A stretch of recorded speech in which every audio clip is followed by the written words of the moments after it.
Pusing. Jadi kasusnya siapa sih kemarin misartikulasi itu namanya Ibu Indri kalau nggak salah. Iya. Tuh, Hati-hati Bu. Ibu itu tuh nulisnya, jadi si kontak ini tuh nulisnya tuh Ibu MPR. Kan kadang-kadang di WhatsApp tuh ada juga bukan circle. Tuh misalnya kita kayak mesen laundry. Oh ya. Terus atau kan kita misalnya perbaikin AC, kita kan pasti add dia sebagai kontak dong. Iya benar. Dan dia juga add bisa kita lihat. sebagai, Iya, bisa lihat. Nah, jadi jangan-jangan yang cepu ini adalah tukang Tukang AC. AC. Iya, tukang AC.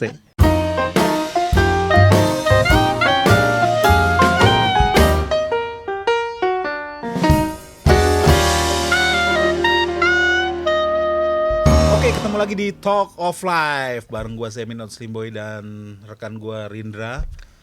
Set baru nih. Set baru karena kita mendapat banyak kritik dan masukan. Oh bahwa gitu ya. Kemarin tuh waktu ngundang Andri katanya soundnya kurang bagus. Oh. Gitu. Iya. Tetapi viewernya udah mulai naik nih gitu. Makasih ya untuk teman-teman yang support juga. Jadi kita Thank you. melakukan perbaikan nih ya. Dan yang kedua kita kembali ke formasi awal dulu karena untuk Adri karena kita belum ada red card nggak enak juga kalau keseringan gitu. Iya benar. Lagi pada ini ya long weekend. Long weekend gitu. Sebenarnya mereka sih nggak apa-apa ya, nggak hitung-hitungan. Hanya guanya aja yang nggak enak gitu. Iya. Kita harus tahu diri lah ya kalau nggak ngasih apa-apa gitu. Jadi dan tetap kita harus konsisten nih Bung Rin. Ya. Kita tetap konsisten dan sebenarnya beside tamunya nanti kita undang yang baru-baru, sebenarnya kalau untuk masalah isu kita tidak pernah kekurangan. Tidak pernah. Malah kelebihan kadang-kadang. Kelebihan. Iya. Malah kadang-kadang nih tappingnya nih harusnya kemarin nih. Iya. Karena isu-isu baru yang lucu untuk diolah dan untuk dibicarakan tuh selalu ada. Selalu ada. Setiap minggu tuh banyak. Dan dinamikanya tuh luar biasa. Kadang-kadang ya pendapat kita kemarin ya tentang sebuah isu tuh bisa obsolete. Iya. Karena ada kelucuan baru ya. Kelucuan baru dan ada perkembangan. Iya. Nah, contoh yang paling lucu yang terakhir adalah cerdas cermat 4 pilar. Oh iya. Itu. Nonton nggak? Nonton, kasihan itu. Nonton lengkapnya atau cuplikannya? Cuplikannya aja saya nontonnya. Tapi cukup sih. Cukup gitu. Itu cukup sudah kayak katanya sih sudah merangkum apa kejadian heboh yang terjadi. Untuk menggambarkan skandalnya ya. Iya. Itu menurut lu apa sih motif dari juri itu? Apa memang budek aja atau menurut lu ada motif-motif sebenarnya itu kayak match fixing gitu? Gak lah, kalau saya tuh orangnya positive thinking aja. Ya, lagi budak aja itu. Karena sebenarnya wajar ya kalau kita tuh keskip sesuatu gitu. Keskip. Tetapi yang disayangkan adalah nggak mau review VAR. Iya, nggak ada VAR. Dan nggak mau juga, padahal kan kamera berseliweran. Iya banyak. Memang itu sebenarnya VAR tuh berguna kan sebenarnya untuk melihat hal seperti ini. Arsenal aja tuh bisa juara karena VAR nanti. Kalau mamanya ada review VAR menyatakan kalau itu ternyata waktu itu pelanggaran kan lawan West Ham. Kalau sekarang tidak ada review, makanya ada review, ya. Makin ribut. Ini levelnya itu kalau mamanya di dalam dunia cerdas cermat itu mungkin seperti golnya Maradona waktu itu. Oh, iya. Udah blatant tapi dia nggak ada VAR ya udah. Ya udah ya. Atau Inzaghi itu kalau di zaman VAR nggak akan jadi bintang kali. Nggak jadi bintang karena VAR mulu. Karena VAR mulu. Iya. Nggak, artinya gini loh, yang istilahnya mengenaskan atau menjengkelkan dari sini, kita punya cukup bukti dan punya cukup tools. Oke, kalau misalnya di tahun 50-an itu tidak terjadi hal yang sama gitu kan, ya udah kita lewat aja gitu. Ini kan kita video bertebaran, terus mereka pun punya dokumentasi, pasti penonton pun ada yang merekam gitu. Tetapi tidak mau atau enggan melakukan review gitu. Iya. Malah menyalahkan artikulasi. Ini misartikulasi ini lucu banget, dia viral loh. Iya, dia alasan yang dipakai itu juga membuat ini bisa diolah lebih lanjut sebenarnya kan. Dan dia bikin WhatsApp story.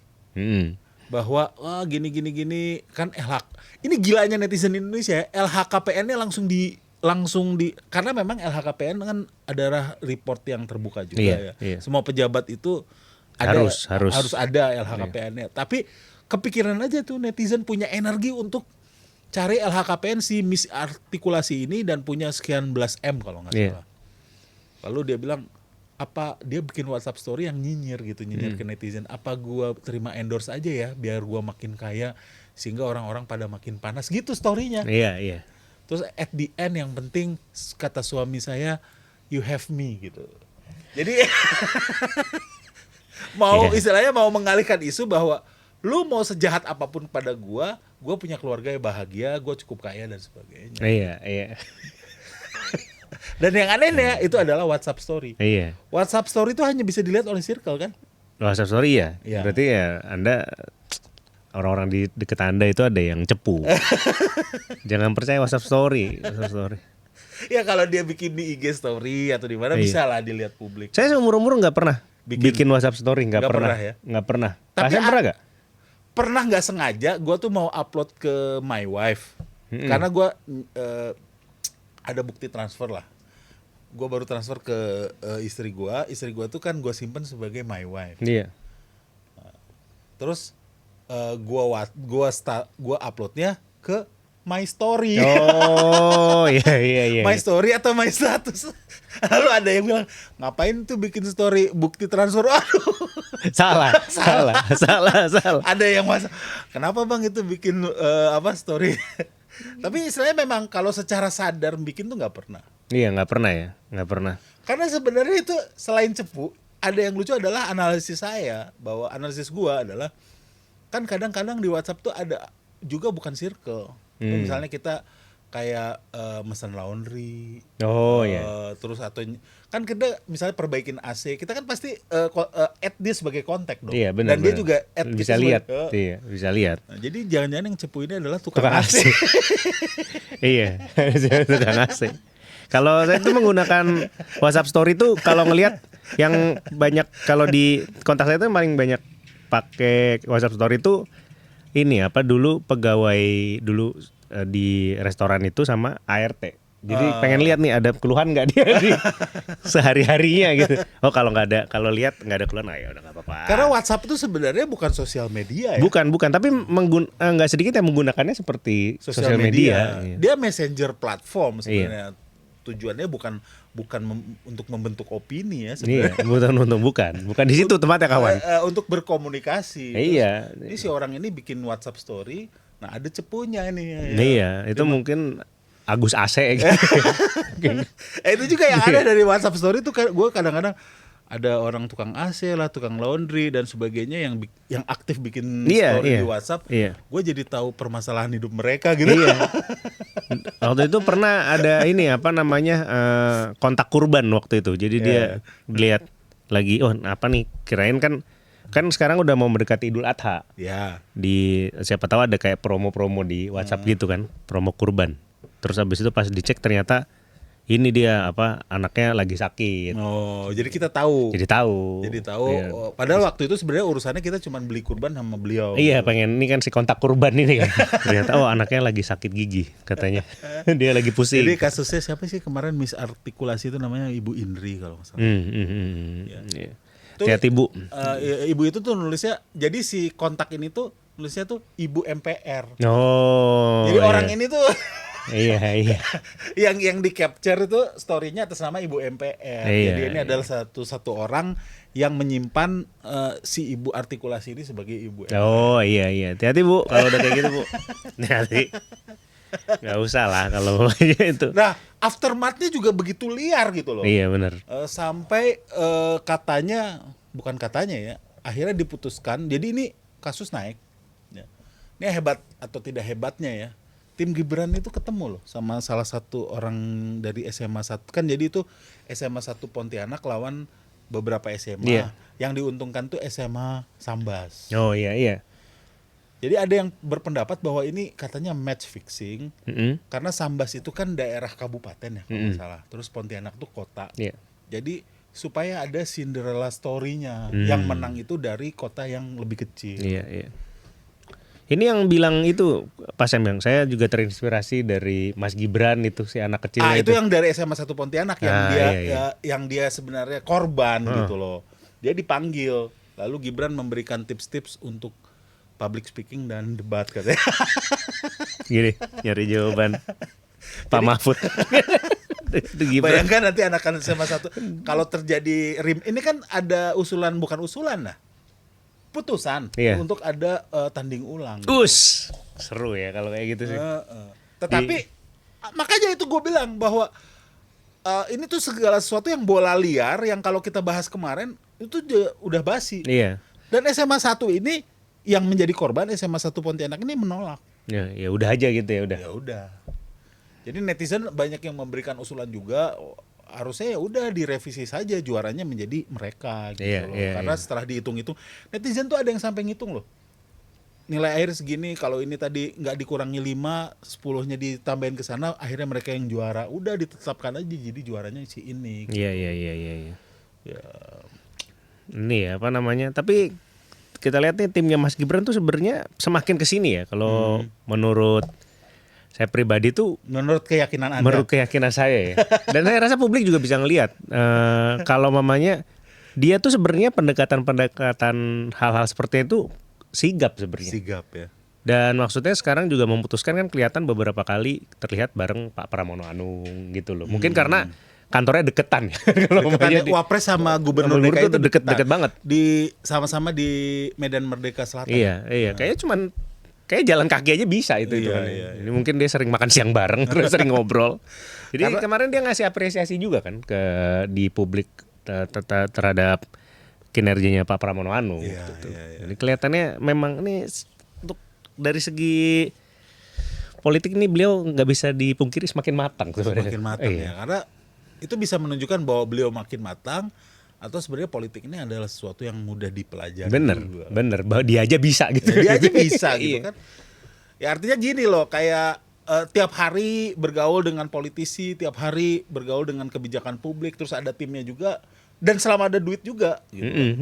Kan nggak susah ngundang orang, dia punya istana. Kalau kita kan ngundang orang harus nyiapin dulu tempat dan sebagainya, tempatnya layak atau enggak. Kalau mereka Iya, rumah kita mah didatengin 50 juga udah penuh banget. iya, ketika ada kasus ojek kemarin, Iya. ya kan ada ojek yang diundang, walaupun sebenarnya itu menimbulkan polemik di antara Gojek sesama ojek juga gitu, sesama pengemudi online juga gitu loh. Dia juga mengundang ini kan sekumpulan homeless media tuh diundang-undangin. Kok nggak datang?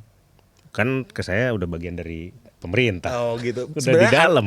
Sebenarnya kalau dalam undangan Anda turut mengundang harusnya. Saya tuh iya. Pas diundang itu kami ada gitu. Tapi nggak kelihatan aja. Oh, gitu Kan kami bagian dari pemerintah sejak kabinetnya belum berdiri. Oh iya. Terus Andre Yunus juga Iya. datang loh dia.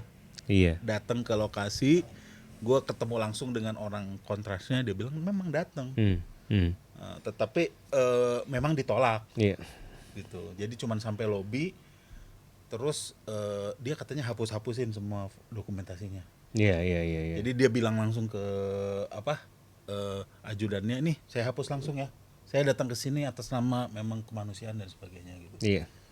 Ya itu mungkin karena ada penolakan ya, kalau enggak ya diupload juga tuh. Iya, diupload juga pasti kan. Kemarin juga yang anggota TNI kan juga pada mau jenguk Andre Yunus kan katanya kan. Iya, itu kan sebenarnya gimana ya? Gimana ya? Kalau saya sih kalau ibaratnya rumah saya kemalingan gitu ya, terus habis itu malingnya pas di peradilan mau minta maaf, sih saya males ya mau main ke rumah gitu loh. Jadi saya pengen Karena menjadi awkward juga ya. Iya, minta maaf langsung Pak, saya udah malingin rumah Bapak gitu, males. Kayak kita digebukin di jalan gitu ya, terus tiba-tiba orang yang gebukin tuh mau nengok kita gitu loh, padahal di jelas mereka kita dikeroyok, bukan karena kayak cekcok di jalan ya berantem satu lawan satu, ini kan dikeroyok ibaratnya. Males kayak gitu. Ya atau mungkin kayak kalau zaman kita tarik ke zaman tawuran dulu, kayak misalnya anak apa sih? Kalau yang Israel ya, Israel lawan Budut kalau dulu. Oh itu nanti disamperin gitu ya. Anak Israel baru dihajar sama anak Budut, terus anak Budutnya ngejengukin ya. Malah. Iya. Masih ada nggak apa? sih itu Israel lawan Budut itu? Gak tahu sekarang percaturannya gimana ya. Iya. Sekarang di selatan makin jarang tawuran kayaknya deh. Israel itu kan sekolah-sekolah Kristen ya. Iya ya. Menamakan diri Israel. Israel. Jadi Pesek-pesek gitu. jadi dari dulu sebenarnya udah ada ya yang kayak gitu-gitu ya. Udah. Yang penting tapi mereka saya yakin nggak ngerti kenapa mereka di nama Israel sendiri itu juga mereka tuh sejarahnya kenapa akhirnya keputusannya untuk menamakan itu juga dia. Dan yang lucunya tahu. tuh lawannya Israel tuh sebenarnya bukan Budut tetapi ada tuh STM Fluid. Iya. Menamakan dirinya PLO. Itu pas berarti gini menurut gua mereka itu referensi politiknya ada. Ada. Tapi cuman dia ada beberapa pilihan. Kita pilih yang paling keren aja Iya denger kan? gitu. Israel lawannya PLO dong kan Yasir Arafat PLO kan. Iya. Pokoknya cocok loginya tuh mantap sebenarnya. Dan gue tuh anak Bandung, gue tuh nggak terlalu relate ya terhadap Budut, Israel dan sebagainya. Tapi dulu ya, kalau zaman kita liburan pergi ke Pangandaran. Nah, itu di WC-nya ada tulisan Boedoet. Pokoknya di tag aja semuanya. Terus ke Tasikmalaya gitu, masuk ke WC umum, itu ada tulisan Boedoet. Orang dulu aja kan ada ini kan, pokoknya apa ya dulu tuh kalau senior tuh minta patungan buat ngebom ngepiloks di mana gitu-gitu loh. Emang itulah dinamika sekolah negeri. Tapi lu negeri kan dulu 34 Iya, ya? iya. Dia 34 dulu. Negeri yang lumayan bagus lah ya. Iyalah maksudnya itu mah jauh lah dari Tapi nggak ada tawuran gitu. Tapi ada juga kan anak tawurannya ada. Ya ada, tapi maksudnya jauh lah daripada yang lain mah. Ininya apa namanya kayak gitu-gitunya orang depannya udah ini apa polsek dulu. Polsek ya. Polsek atau Polres. Tapi ya? kan anak 70 juga tawuran kan? 70 tawuran. 70 mah itu kayaknya beda sih ya. Itu kan juga 2 sekolah jadi 1 waktu itu. 6 juga tawuran kan? 6 tapi ya kalau sama 70 hitungannya dibully tuh bukan tawuran dia. Enggak, maksudnya kan 70 banyak anak pintarnya juga. Radit dari sana contohnya. Iya 70 tuh kan banyak banget Pak Sem. Paling iya muridnya banyak banget. Terlalu banyak. Iya jadi maksudnya yang pinter sama yang jebloknya dicampur jadi 1. Anak pejabatnya juga ada. Ada. Tetap bergengsi walaupun tawuran dia. Yang artinya katanya pistol bapaknya juga kadang suka dibawa. Ini gosipnya sih kan begitu ya. Gosip ya? Iya. Nggak kalau 34 hitungannya baik-baik lah. Baik-baik ya. Iya. Anak pejabatnya banyak juga tapi. Pejabat ada. Lu tapi, kan? Tapi beda. Salah satunya. Tapi bukan pejabat yang level menteri apa gitu. Kayaknya waktu itu siapa ya? Kayaknya nggak ada. Nggak ada ya. Nggak ada di angkatan itu nggak ada. Kalau Oke, sekarang kemarin gue baru diundang juga ke podcast lain yaitu namanya Cemas ya, cerita masyarakat. Terus gue karena gue biasa lah kalau misalnya diundang ke podcast lain, gue melakukan riset juga lah tentang. Nah di sana tuh dia sebelumnya mengundang Budiman gitu. Nanti Budiman juga mau gue undang nih ke sini nih. Oh iya. Jadi dia tuh keren banget nih. Dia tuh kan mantan aktivis ya. Kalau gue di zaman aktivisme dulu ngelihat Budiman tuh kayak mungkin anak-anak stand up Indo sekarang ngelihat gua gitu. Abang-abangannya dulu. Iya, abang-abangannya gitu, ngelihat doang nggak pernah ketemu. Pertama kali ketemu tuh wah gitu kan.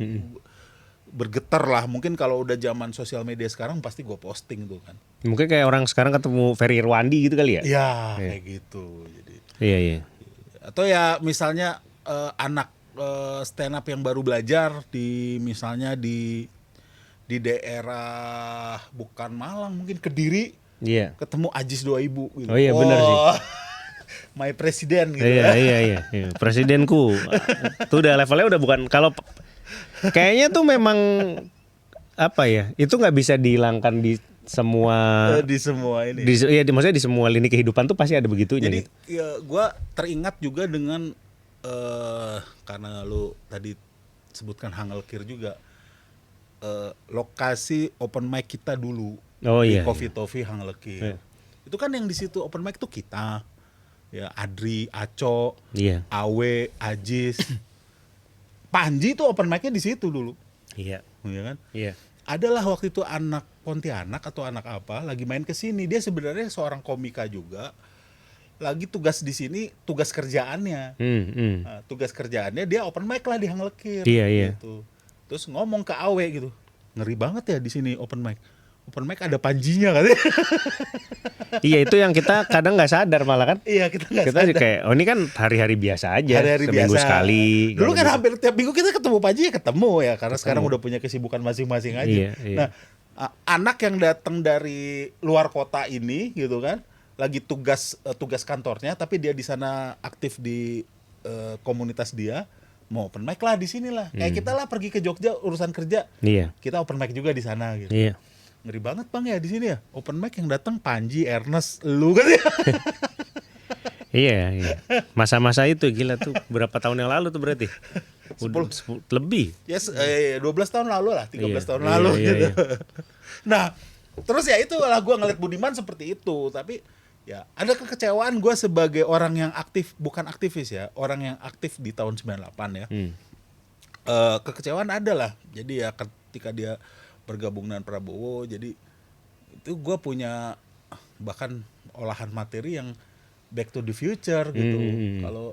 Kalau misalnya gua tuh siapa tokohnya Marty McFly ya. Iya. Datang gitu ke tahun 98 ke rapatnya PRD gitu. Iya. Mereka kan bahkan dituduh akan mengebom Jakarta. Iya. Bahkan udah ada bom yang meletus tuh di Tanah Tinggi atau gimana ya, nanti silakan di Google. Artinya gerakannya cukup radikal lah gitu. Terus ada misalnya gua datang nih anak kuliahan yang ke tempat abang-abangan lagi pada rapat tuh pada kiri-kiri itu. Udahlah nggak usah banyak bacot lah gue bilang. Iya bener. Itu yang itu tuh yang itu nanti gabung ke Prabowo gini. Ini 1-2 nih. Iya. Iya. Kan Marty McFly kan persis seperti itu kan. Iya. Buktikan kamu yang ketika dia balik ke tahun 55 terus buktikan kamu dari future kata si profesornya kan. Iya. Siapa presiden tahun 85 katanya. Dia bilang Ronald Reagan. Padahal kan Ronald Reagan tahun 55 itu kan Ya masih artis. Artis yang nggak laku lagi kan. Iya. Who is the vice president? Jerry Lewis kan dia bilang. yang komedian itu kan. Ini pada nggak percaya. Pada nggak percaya. Gitu. Itu kan juga Budiman juga orang nggak percaya. Nggak percaya. Jangankan itu jauh-jauh. 2014 deh waktu inaugurasi si Gibran kan yang di syuting malu-malu itu. Ingat nggak? Yang di istana. Iya, yang di istana ya. Yang di istana. Yang masih rambutnya jabrik-jabrik itu. Iya, mohak nggak jelas gitu lah. Iya. Yang kayak Andika kangen band. Iya, pakai baju ungu itu. Yang terus di syuting jangan saya gitu loh. Iya. Terus kalau gue sebagai Marty McFly balik ke situ, udahlah nggak usah terkesima dengan kepolosan anak ini nih. 2024 nih jadi wakil presiden kita nggak ada yang percaya juga gue bilang. Iya, benar. Pas dia Cili Pari itu kan dia bilang saya tuh pengusaha catering gitu. Iya. Katanya itu juga itu skandal juga sih Cili Pari, Fufu Fafa dan sebagainya. Belum diakui sampai sekarang tapi jejak digitalnya dan kronologinya dan flow-nya itu mengarah ke dia semua sih. Iya. Jadi gimana Pak Sam ketemu Budiman? Enggak. Maksudnya, tapi pernah satu forum nggak sih? Pernah. Waktu itu gue pernah punya acara di Tempo juga pernah mengundang beliau. Terus pernah juga dia yang debat dengan Dandi Laksono, komikanya gua. Terus beberapa kali juga forum 2023 sebelum Pilpres ketika dia baru gabung Prabowo di backstage dia bilang, "Nih orang nih paling seneng nih gua gabung Prabowo." Katanya. Seneng apa, Mas? Banyak yang dia akan gosipkan nih katanya. Orangnya cukup fair sih. Iya. Di belakang gitu. Makanya hanya dia tuh harus kita akui orangnya jago ngomong. Masih bisa lah kalau ngomong-ngomong. Dan dia itu jago menciptakan jargon-jargon yang menurut gue wah. Kayak bukit algoritma gitu. Bukit algoritma bahwa dia akan bikin drone dengan penumpang katanya waktu itu. Itu powernya berapa tuh? Seru banget. Terus dia pernah cerita juga tentang 3D printing. 3D printing itu katanya nanti kita bisa ngeprint. Jadi beras itu tidak di-deliver lagi. Lo ingat gak? Iya. Itu kayak gimana ya konsepnya ya? Padahal sebenarnya 3D printing itu cuman lu memindahkan dari media yang tadinya di komputer lu menjadi bentuk yang 3D. Artinya sebenarnya sama dengan Epson, hanya dia 2D printing. Iya. Bukan berarti bisa lu makan juga. Iya, karena bahannya tetap materialnya ya bukan beras. Materialnya tinta dong. Iya.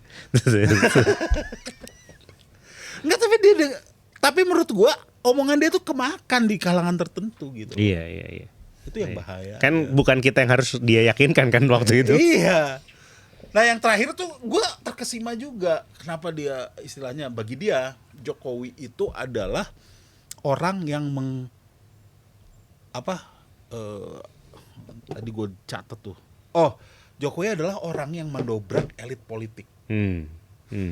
Sedangkan Prabowo adalah orang yang mendobrak elit ekonomi. Boleh juga pilihan kata-katanya. Ya. Berarti keren juga nih kalau gua nggak tahu. tapi gua sadar keren loh. Iya, apa yang diksi yang dipilih tuh menjual ke kalangan tertentu. Iya, gitu. dan ada kesamaan rima kan, penggunaan kata mendobrak, terus diksinya tuh ekonomi dan politik gitu. Iya. Tapi kalau dimaknai secara parsial, itu ada benarnya. Mendobrak elit politik benar Jokowi. Ya itu benar. Benar. Walaupun dia menciptakan elit baru. Iya. Artinya kan dia tidak ada dalam percaturan selama sebelumnya. Enggak. Dia tuh intinya adalah menyelesaikan masalah dengan masalah sebenarnya akhirnya.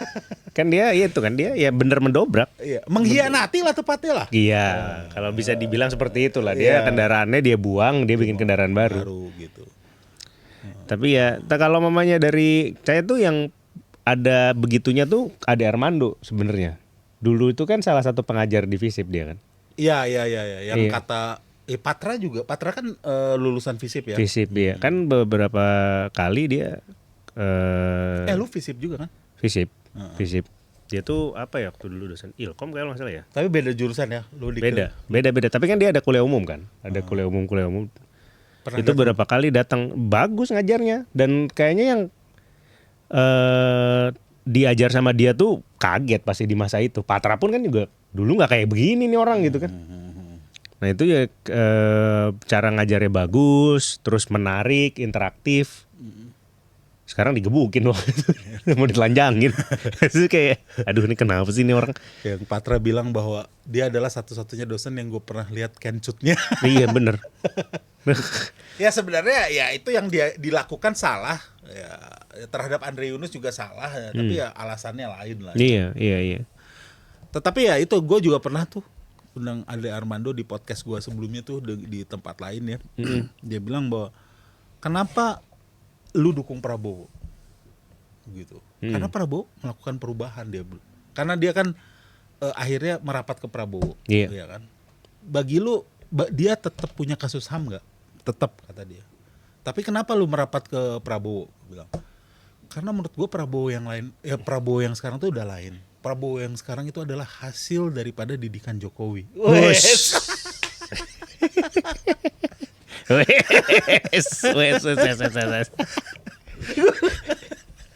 Bisa aja. Itu ya, gue bilang ya itu rekamannya masih ada. Nanti gue kasih linknya ya. Itu artinya orang-orang seperti ini tuh orang-orang yang sebenarnya referensinya luar biasa. Iya, nggak sembarangan lah. Nggak sembarangan. Iya. Nggak mungkin mereka tuh bodoh tuh nggak mungkin. Cuman ya kocak aja jadinya gitu ya, kocak. Tapi ya nanti nggak menutup kemungkinan mungkin kita ini tiba-tiba 12 atau 15 tahun lagi gitu ada di posisi yang kalian nggak bisa duga juga gitu loh. Kayaknya lu di Kementerian Kegelapan sudah seperti itu sih. Sudah dari awal. Banyak yang masih nanya ya Pak Sem, ini Rindra serius atau enggak ya? Iya, gak tau lah gue mah, gak penting dah. Nah terus gini loh, yang gue nggak suka dari orang-orang yang pinter ini, ya gue akui lah mereka secara akademik akademik baik, orang yang artikulatif juga. Tetapi menurut gue itu kayak orang punya senjata digunakan untuk hal yang salah menurut gue ya, menurut keyakinan gue. Jadi gini loh, Budiman ada membela soal program-program pemerintah saat ini. Ya mungkin salah satunya ya MBG lah. Gue sekali lagi ya, nih gue nggak tahu dengan Menteri Kegelapan. Bagi gue MBG bagus sih bagi gue. Iya. Bagus. Nah, tetapi apakah manfaatnya yang 1,2 triliun ya, itu apakah manfaat yang sampai ke piring dari anak-anak kita tuh 1,2 triliun sehari itu juga gue nggak yakin. Iya, itu harus dipertanyakan. Sebenarnya secara program itu kan nggak ada masalah. Saya juga nggak ada masalah. Cuman kan eksekusinya yang runyam. Gini loh. Nah, karena eksekusinya runyam, kenapa kita nggak tinjau ulang dan dialihkan ke program lain yang kira-kira lebih gampang eksekusinya, lebih gampang dimonitor, lebih gampang dan hasilnya juga lebih bermanfaat. Ini kan yang terbuangnya juga banyak sampai lu posting kemarin. Oh iya, sampai bisa jadi pakan ternak. Pakan ternak. Emang harus ini apa? Uji VAR lah ini. Harus uji VAR. Iya, artinya gini loh, pemerintah juga jangan apa-apa kita dibilang mau makar dan sebagainya. Enggak, kita cuman enggak semua senang kalau Indonesia tuh berjalan dengan baik. Iya. Kan kayak kalau mamanya kayak Pak Sam nih kan cuman pengen dibuktikan kalau ternyata apa yang dia takutkan itu salah kan, tidak terjadi. Iya. Ya karena gue juga nggak punya akses terhadap APBN, nggak punya. Iya. Lu yang punya akses terhadap APBN yang 3.000 triliun itu, Prabowo, Gibran dan semua jajarannya itu yang punya akses gitu. Atau misalnya di DPR bisa mengetuk ya secara legislatif dan anggaran kan sebenarnya diresmikan oleh DPR. Iya. Lu yang punya akses terhadap APBN, gue enggak lah. Akhirnya gue, jadi gini loh, kalau misalnya gue akhirnya orang-orang seperti gue akhirnya take action sendiri ya jadinya vigilante kan. Iya, benar. Ya vigilante kita. Iya, artinya gue nggak setuju MBG, ya gue ngomong lah. Iya. Masa gue hajar-hajarin omprengan itu, wah ini jangan dimakan. Tendang-tendangin tiap ada mobil MBG kita stop. Dan yang gue nggak suka tuh adalah ada yang namanya logical fallacy-nya gitu. Artinya orang-orang yang ribut MBG ini kan yang tidak merasakan manfaat MBG. Iya benar. Terus yang orang yang punya orang yang merasakan manfaat MBG ini dia akan diam. Dia bukan orang-orang yang punya apartemen di Singapura lah. Kelas menengah mana yang punya apartemen di Singapura menurut gua? Iya, benar. Apartemen Singapura tuh harganya mahal, bahkan orang Singapura sendiri kebanyakan rent gitu kan. Iya, belum tentu punya. Belum punya. Banyak yang nggak bisa beli juga. Orang expat Indonesia teman-teman gua yang di Singapura juga nggak beli. Iya. Rent aja mereka. Maksudnya jangan langsung kayak seperti itu. Kan gini kan kalau mamanya apakah kita berdua sebagai orang tua mau nggak anak kita dapat MBG? Kalau di sekarang nggak mau. Maksudnya ada dua alasannya, saya juga nggak terlalu yakin sama kualitas makanannya. Yang kedua, lebih baik dikasih yang benar-benar membutuhkan. Maksudnya ke daerah kayak 3T. MBG itu prioritaskan daerah 3T, oke, nggak apa-apa gitu loh. Dan mungkin itu juga bisa di-cut yang 1 triliun, 1,2 triliun per harinya. Iya, kan juga dan kayak beberapa tempat itu butuh penunjang logistik. Ya. Jadi maksudnya itu dibangun dulu atau gimana. Jadi jangan yang kami, walaupun saya bagian dari pemerintahan ya, yang menjadi yang perlu digarisbawahi kan ininya pelaksanaannya gitu. Iya, terus tiba-tiba beli mobil aja. Iya, beli mobil aja, beli motor aja. Beli motor yang harganya juga di bawah, katanya di atas harga pasaran gitu. Iya. Jadi mobilnya juga harus 4-wheel drive lagi. Iya. Jadi kayak apa? Tolong jelaskan gitu. Iya, itu aja sebenarnya Mas Budiman dan yang lain-lain lah ya. Artinya ketika netizen ini dan kelas menengah ini kelas yang sebenarnya gini ya. Bukan menghasihani kelas menengah ya. Tetapi kelas menengah ini kelas alien sekarang. Programnya nggak ada untuk kelas menengah loh. Betul. Nggak ada. Bukannya artinya cemburu terhadap kelas yang di bawah gitu. Tetapi kalau didiamin gini, kelas menengah akan turun kelas. Iya, benar. Karena gini loh, misalnya kelas menengah kan sebenarnya semua tuh cuman patokannya tuh sekarang moral, tidak ada aturan. Misalnya gini, lu punya mobil lu di titik mana lu nggak isi dengan solar busuk, moral aja. Iya. Tetapi ada yang punya Fortuner tuh mau tahun berapapun hitungannya sebenarnya nggak boleh lah diisi solar busuk walaupun dia Fortuner tua gitu. Iya, benar. Ibaratnya Lexus tuh bisa diisi premium bisa. Pertalite bisa gitu. Tapi ya moralnya aja gitu. Iya, jadi kan itu cuman moral aja. Tetapi ya di kalangan kenalan gua Fortuner atau Pajero yang punya barcode untuk diisi solar busuk juga ada. Iya. Gitu loh. Tapi menurut gue akhirnya dengan perkembangan politik dan kebijakan hari ini, ya itu wajar-wajar aja akhirnya. Gue tidak melakukan itu ya. Tetapi kapan lagi lu bisa menikmati manfaat subsidi pemerintah dan lu sebenarnya mungkin saat ini nggak butuh, tapi kalau lu nggak ambil juga sayang juga gitu loh. Iya. Karena gini loh, lu mau nyekolahin anak UKT-nya nggak didiskon sama pemerintah. Tetap tetap rata kanan istilahnya. Iya. Kan jadi yang kelas menengah juga terhantamnya khususnya banyaknya dana subsidi pendidikan yang dipotong pas Iya. jadi KMBG kan. Itu Iya, berasa lagi. Berasa. Apalagi kalau mamanya pasien waktu anaknya kuliah kan sekarang ya berarti. Kuliah, Nah, kuliah. kalau mamanya kita masih ada subsidi pendidikan bayarnya udah pasti nggak segitu pasti. Enggak. Iya, kan Anak gua tuh walaupun lulus, kalau zaman kita kan dulu UMPTN, lu SMB, masih apa dulu UMPTN. UMPTN. Zaman sekarang kan SNBT dan SNBP. Iya. Anak gua tuh lulus yang SNBT yang tes. Iya. Tapi tetap UKT-nya tinggi. Iya.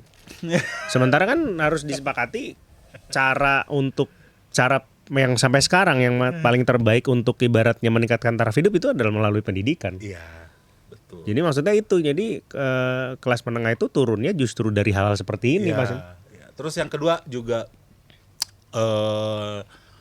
di kelas menengah itu misalnya cuman moral yang membedakan yang menahan kami ya untuk tidak menggunakan produk-produk subsidi, misalnya tabung 3 kg. Iya. Kan moral doang. Iya. Lu mau beli tabung 3 kg juga bisa-bisa aja. Iya, nggak ada masalah. Nggak ada masalah. Lu pakai yang mana? Belum pakai yang 3 kg juga pasti. Iya. Tetapi kalau kita switch ke yang 3 kg, nggak dilarang kan dibeli. Gue pakai yang 12 kg. Iya. Nah, tetapi itu signifikan loh perbedaan. Jauh. Nah, sebenarnya kalau lu punya warung Padang nggak boleh lo pakai itu. Tapi pada prakteknya kan Pakai itu gitu. Iya, Yang artinya kecil-kecil. Yang kecil-kecil gitu. Karena kan lu kan untuk usaha gitu. Iya. Gas melon. Iya, pakai itu semua gue lihat. Iya. Kalau yang kecil-kecil di dekat rumah pada pakai itu. Ya artinya sebenarnya dia juga bukan restoran yang kelas bawah, yang menengah lah. Pakai itu semua karena ya mereka kan tujuannya cut cost dan sebagainya gitu. Iya.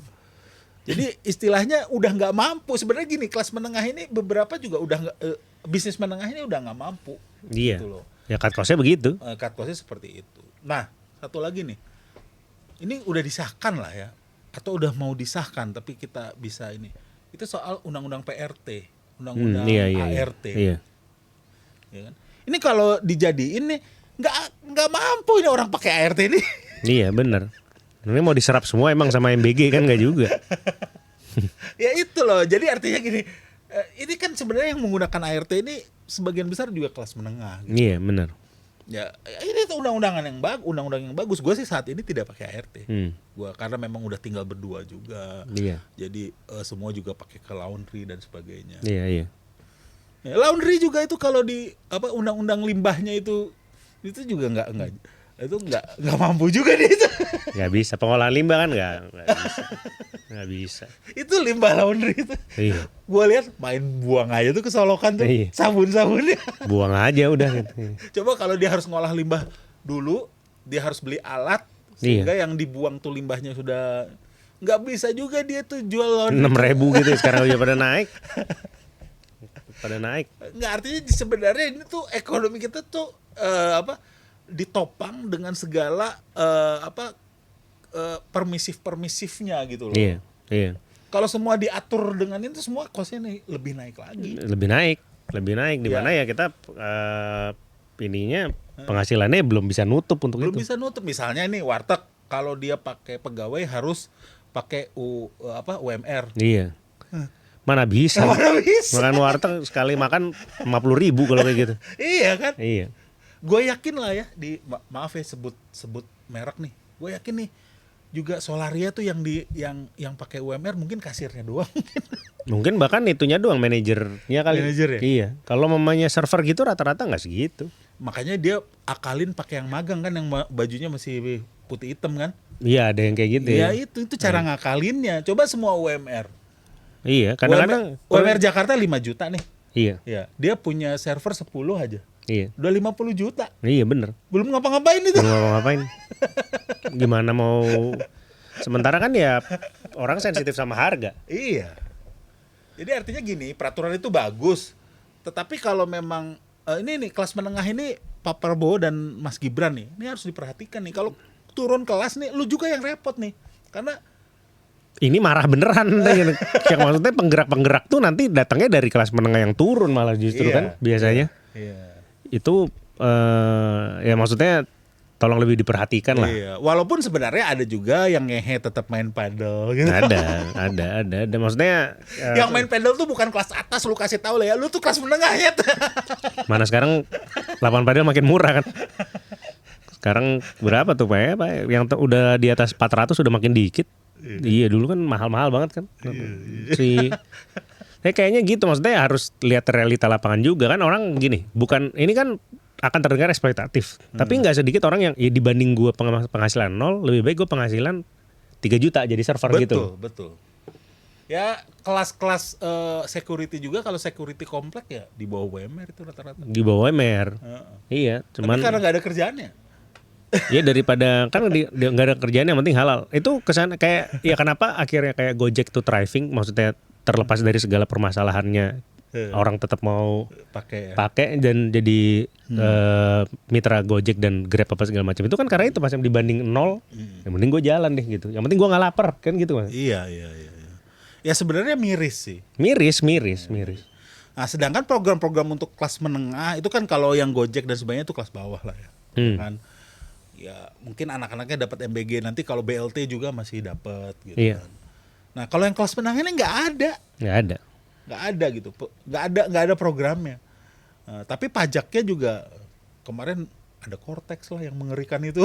Duh, itu deh tolong benerin deh asli itu Cortex gila. Yang ngebikin kurang bayar orang-orang tuh pada ini, terus ketika join, jadi orang-orang tuh pada kaget ketika di join income sama istri, akhirnya dia udah tire-nya lain. Iya.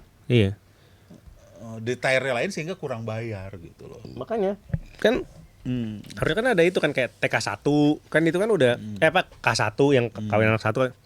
Udah di situ aja men, jangan tiba-tiba ada beda peraturan lagi kalau penghasilan digabung sama istri naik tier gitu, mending harusnya dipisah aja gitu loh. Ya itulah yang kemarin banyak yang kaget di situ. Iya.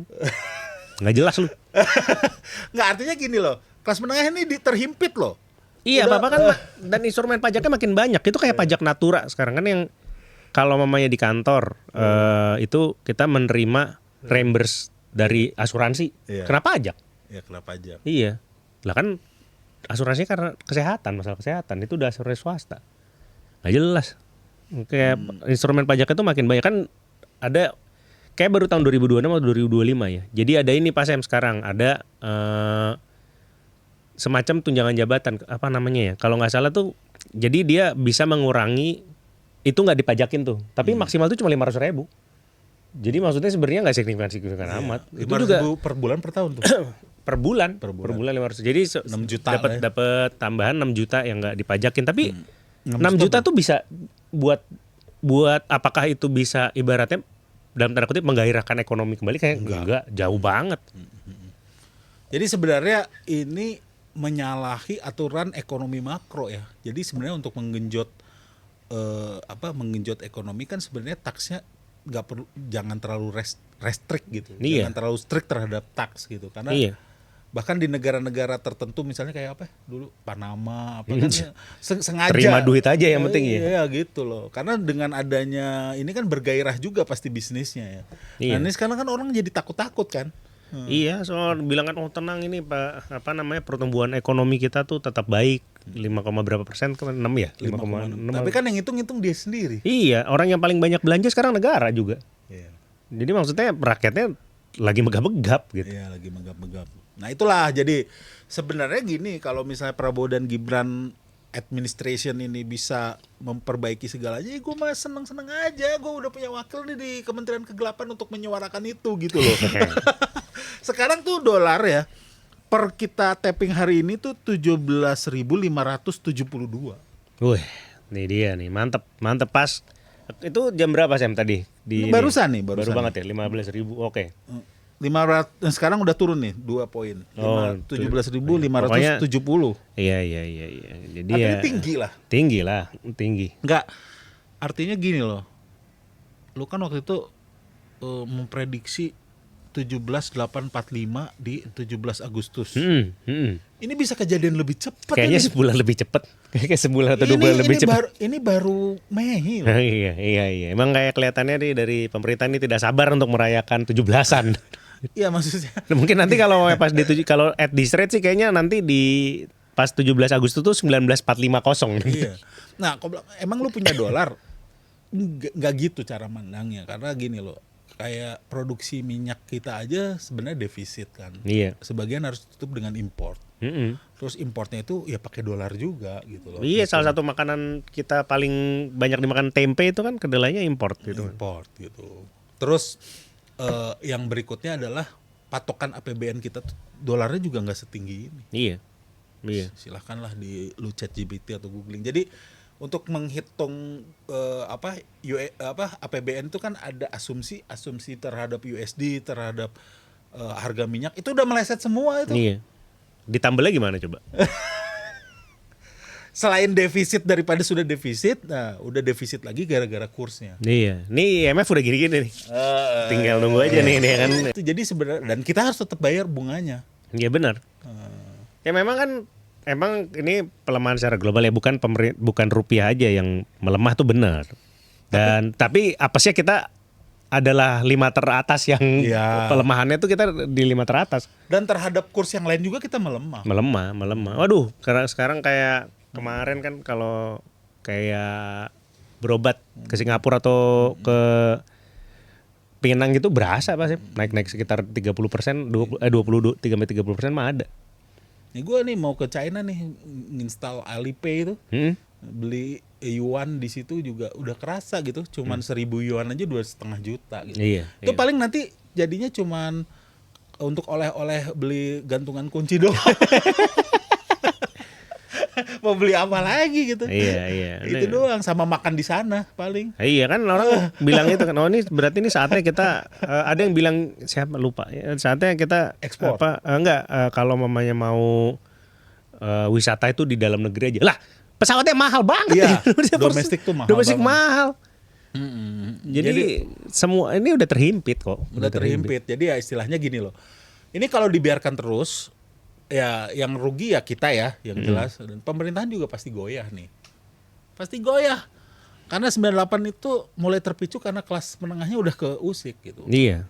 Dan yang di bawah kebetulan udah lapar. Jadi pemantiknya ada gitu. Pemantiknya ada. Dan ini dari teman-teman yang bisnis kuliner nih, contoh, dia bilang, Bang, hari ini tuh lebih sulit dari COVID kemarin loh. Berasa kok. Berasa. Beneran berasa. Lu kan di F&B juga kan? Iya. Berasa. Ini harus ada beberapa tuh keputusannya untuk ditutup dulu untuk dijadiin satu lagi aja gitu loh, supaya belanjanya lebih terkontrol. Dimana sekarang ya udah terserah nih kan, ini udah kelihatan kok beberapa tempat itu udah tutup. Iya. Dan itu kan kelihatan, kita bisa lihat gitu loh. Mixu banyak tutup ya. Kalau itu ya, itu sih udah dari beberapa lama. Itu bukan gara-gara yang ini ya, dia memang udah keok maksudnya di heboh di awal kan. Nah, tapi kalau mamanya yang sudah berjalan sudah berjalan lama gitu ya, itu berasa lebih susah dari COVID, bener lebih susah jadi dari ini COVID. teman saudara saya lah yang bisnis kuliner gitu, yang sebenarnya udah kalau BPK lah ya, gue sebutin aja ya. BPK itu kan sebenarnya bisnis lama juga, yang mereka udah punya pelanggan tetap gitu, yang istilahnya tanpa promo pun orangnya udah datang. Dia bilang aja ini lebih sulit dari COVID kan. Gitu. Jadi ya sedangkan ya bisnis pemerintah lagi. Proyek pemerintah yang jalan ya cuma MBG. Iya, F&B itu. F&B pemerintah itu. Ya itulah, oke lah, artinya gini loh, jangan kelas menengah juga atau kelas bawah jangan mau diadu domba gitu loh. Mentang-mentang lu dapat project MBG terus orang yang kritik lu tuh dianggap wah ini orang karena nggak kebagian gitu loh. Iya. Ya, orang juga banyak kerjaannya. Orang-orang yang kritis tuh juga kerja ya. Gue juga kerja gitu. Gue juga ada lah sumbangsihnya untuk negara. Bukan hanya bayar pajak, gue tuh enggak. Menciptakan lapangan kerja juga banyak gitu orang-orang seperti itu. Hanya ya memang orang-orang ini ya orang-orang yang kritis gitu, dan 17.570 ini new high record gitu. Iya. Di atas yang zaman Habibie dulu gitu. Iya. Dulu tuh 98 Juli itu berapa 16.800 ya? Iya, itu orang udah pada borong beras loh. Iya. Iya, sekarang Iya, ya mungkin karena ini kan juga pelemahannya kan bisa dibilang berkala ya, jadi nggak kaget. Ya, Tapi ya makanya- tetap, tapi kalau kayak gini sebenarnya ya bom waktu aja. Makanya mengerikannya adalah itu kayak yang dibilang gimana manas itu loh, yang perumpamaan kodok dimasukin ke air panas. Iya, Kalau kodok dimasukin ke air panas, airnya panas dia langsung loncat. iya. Tetapi kalau dia dimasukin Pelan-pelan ya. masukin ke air dingin, terus airnya tuh gradually dipanasin, Iya. mati, Mati. nggak loncat dia. Iya. Jadi ya sama berbahayanya, bahkan mungkin lebih berbahaya. Jadi dan Prabowo tuh ditulis oleh media asing sekarang sangat otoriter dan tetap boros. Iya. Jadi ini loh, denialnya tuh ada, tenang kita masih ini kok. Purbaya juga entah dia karena arahan atau memang pendapat dia seperti itu gitu loh. Iya. Tapi kayak Purbaya tuh salah satu tugasnya adalah ingetin anaknya untuk nggak usah terlalu banyak ngomong deh gitu. Ya maksudnya kayak ini gimana sih kok tiba-tiba anaknya mungkin cuma hanya sekedar berpendapat ya. Tapi maksudnya dia itu sangat outspoken dan bisa menyalah-nyalahi kinerja dari ini dari kayak BI gitu yang harusnya kan yang salah tuh harusnya BI bukan bapak gua kan gitu kan ibaratnya yang dia ngomong enggak mending diem. Ini di pemerintah ini tuh kelihatannya ketimbang belajar cara penyampaian yang baik itu awalnya harus belajar diem dulu gitu loh. Mana yang jangan diomongin tuh bener-bener harus dipilah gitu. Iya, diam, dan yang mungkin meminjam kata Panji ya balas dengan karya lu apa, lu bisa turunin dolar gitu. Iya. Terus harga-harga bisa diturunin. Terus ini kan sebenarnya gini loh, ada juga seorang ustadz tuh yang bilang tuh, seorang Gus yang bilang bahwa harga BBM di kita ya memang yang harga BBM subsidi belum naik. Tapi sampai berapa lama ini malah kalau pengamat bilang ini ngeri nih. Ngeri lah. Ngeri karena harga dunianya udah segitu kok kita bisa jual segitu. Iya, ditahan pakai apa coba? Dipaham pakai. Iya. Itu kata sih itu ini udah lama juga nih ceramahnya viral nih. Itu gara-gara diplomasi yang berhasil dari Pak Prabowo sehingga tanker Pertamina bisa lewat Selat Hormuz. Sip. Nggak, maksudnya aduh, gue bilang orang kan dengan mudah bisa cek gitu loh. Iya. Gitu loh. Maksudnya ya ayolah masyarakat, gue sih bukan menghasut untuk kita gimana-gimana sama administrasi yang sekarang gitu. Tetapi kita nih dibikin susah gitu dengan kebijakan-kebijakan mereka. Dan sebenarnya gini, kalau ngaku susah, ayo kita sama-sama susah, ayo kita mari sama-sama mengencangkan ikat pinggang. Gue sih oke, setuju aja. Ini kan masalahnya gue yang susah, lu kayaknya nggak susah deh, lu tetap rayain ulang tahun lu di Paris. Iya, nggak kelihatan sama-sama lagi berusaha gitu. Iya, terus Pak Prabowo sendiri perjalanan ke luar negerinya tuh kan Lagi. dia Iya. keluar negeri nanti baliknya hai antek-antek asing gitu. Iya. Habis itu nanti kira-kira 2 bulan sekali ke kejaksaan pamer-pamer duit yang duit cash yang katanya tuh dari kasus korupsi disita, tapi yang nggak dijelasin ini dari kasus korupsi apa gitu, nggak dijelasin. Itu duit yang sama juga bisa tahu. Bisa jadi orang sama-sama pakai ini apa namanya BCA itunya bandar BCA. Ini kayak mungkin pinjam dulu keluarin Iya foto. gitu loh, maksudnya kok aneh banget ya, maksudnya jangan gitu-gitu banget lah, lama-lama orang pada marah juga, lu juga yang kena gitu loh. Nggak, maksudnya gimana ya, maksudnya itu punya kemarin tuh katanya yang dipamerin 10 triliun ya. Iya. Ditumpuk-tumpuk segitu ya ternyata 10 triliun ya. Iya. Tapi kan secara makroekonomi itu juga tidak, kalau tidak ada devisa yang masuk itu juga nggak ada gunanya sebenarnya. Iya kan bisa dilihat sekarang, maksudnya kayak apalagi ini bukan berarti membela Pak Nadiem ya, tapi maksudnya apa yang terjadi ke beliau itu pasti membuat investor asing makin males. Apalagi katanya banyak perubahan-perubahan di kita tuh yang tadinya, jadi gini, salah satu yang bikin investor asing males itu adalah peraturan-peraturan yang tidak bisa dipegang gitu. Iya, kan yang penting kan stabilitas kalau mereka. Misalnya contoh kata soal mobil listrik aja, Hyundai itu sempat marah gitu. Marah lah. Marah gara-gara brand lain ternyata tanpa punya pabrik pun udah bisa jualan di sini. Sedangkan dia Udah bikin pabrik. udah bikin pabrik. Terus habis itu sekarang katanya subsidinya mau dicabut gitu kan. Itu subsidi mau dicabut. Terus katanya 3-in-1 juga mau dicabut. Ini kan orang-orang juga jadi males kan. Iya. Maksudnya kan kalau dari sisi pembeli oke lah, rugi 1 unit tadinya misalnya bisa tembus 3-in-1, bukan 3-in-1 apa? Ganjil genap. Ya, ganjil genap bisa ditembus, sekarang nggak bisa. Gitu. Oke lah, kita cuman rugi, tapi kan dari sisi investor, wah, tadinya itu yang unique selling point-nya itu ya dia juga dicabut gitu loh. Makanya kita lihat aja nanti nih gimana. Iya, maksudnya ya oke lah untuk sisi keadilan, tapi karena lu udah bikin aturan seperti itu terus dicabut lagi, ya orang juga ini gimana nih, terutama investor, sedangkan kita kan lagi butuh investor nih. Iya. Kalau aturannya berubah-ubah terus gitu. Iya. Nanti katanya itu juga ya, siapa Pak Deddy Mercury nih, dia bikin wacana katanya kalau namanya Pajak dihilangkan tapi jalannya jadi berbayar. Ya udah semuanya beli mobil di Jawa Barat aja, bawa keluar udah. Iya. Wah, bebas beli pajak. Mobil di Jawa Barat beroperasi di Jakarta. Iya udah, nggak kena pajak kan berarti kan? Iya. Jadi, dan itu juga sebenarnya detail implementasinya juga berat gitu. Mau kayak apa? Mau kayak di Singapura kan ada namanya electronic road pricing. Iya. ERP itu kan mobilnya memang ditanamin sebuah media atau sebuah device gitu. Berapa lama itu gitu loh. Sedangkan tilang elektronik aja di Indonesia sekarang masih bermasalah karena STNK aja, lu beli mobil bekas STNK-nya nggak segera dibalik lama itu kan.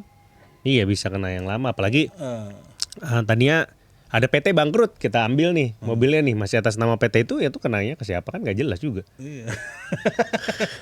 Artinya ya Pak Deddy Mercury ini ya bagus-bagus aja sih. Iya, kami sih sebagai warga luar Jawa Barat sih ya menyambut dengan gegap gempita kalau bener kayak iya, begitu. Nanti pasti pembelian mobil di Jawa Barat akan Wah, melejit bukan hanya meningkat itu.